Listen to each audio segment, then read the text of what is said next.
सांग माने एही सृष्टिर रचना भगवान ब्रह्मा द्वारा करागला। संसारर प्रत्येक जीवर निर्माण भगवान ब्रह्मा ही करथिले। तो सांग माने आपण मानक मन को केबे एही प्रश्न आसीनी कि एही सृष्टिर रचयिता ब्रह्मदेव जहाँक पदवी एते उच्च अटे तांको पूजा काहींकी करा जाए नहीं।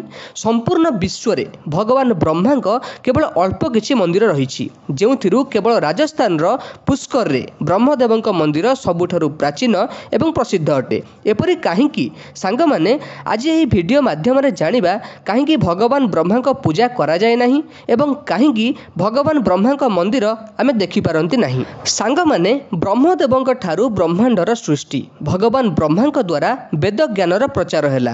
तांकर 4टी मस्तक एवं 4टी भुजा रही एवं प्रत्येक भुजारे गोटे गोटे वेद रही, किंतु बहुत कम संप्रदाय अटंती जो माने तांकर आराधना करिथांती। तांको पूजा न करा जिवार सबुठारु बड़ कारण विषय रे आमे आज एही वीडियो माध्यम रे कथा हेबा। तो चलंतु सांग माने आउ डेरी न करी आजिर एही वीडियोटी को आरंभ करिबा। गोटे थर भगवान ब्रह्मा सृष्टिर कल्याण निमंते धरित्री उपरे एक यज्ञ संपन्न करिवार थिला।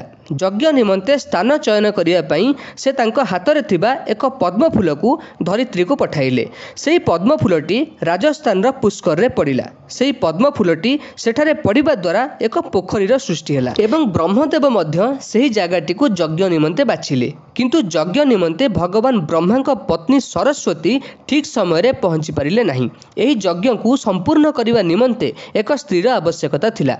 यज्ञर मुहूर्त चली जाउथिला, किंतु सरस्वती पहुंची नथिले।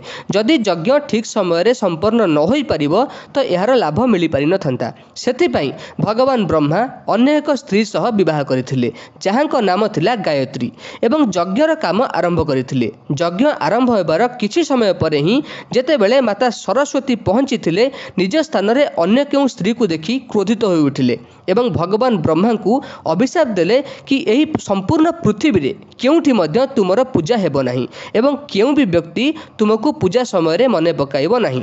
माता सरस्वती को एते क्रोधरे देखि समस्त देवता भयभीत होई गले एवं समस्ते माता सरस्वती को विनती कले कि आपण निजर अभिशाप को फेराई नियंतु। सेतेबेले सरस्वती को क्रोध शांत होला एवं से कहिले जेउ जगारे आपण यज्ञ करिसंती केवल सेही जगारे तुमर मंदिर बनिबो। सेही कारणरु पुष्कर रे ब्रह्मदेव को पूजा करा जाय थाए। मान्यता रहिछि कि क्रोध शांत हेबा परे देवी सरस्वती पाखरे थिबा एक पहाड़ उपरे जाई तपस्या रे लीन होई गले। आउ आज मध्य सेठारे उपस्थित अछंती आउ निज भक्तंक कल्याण करिथांती।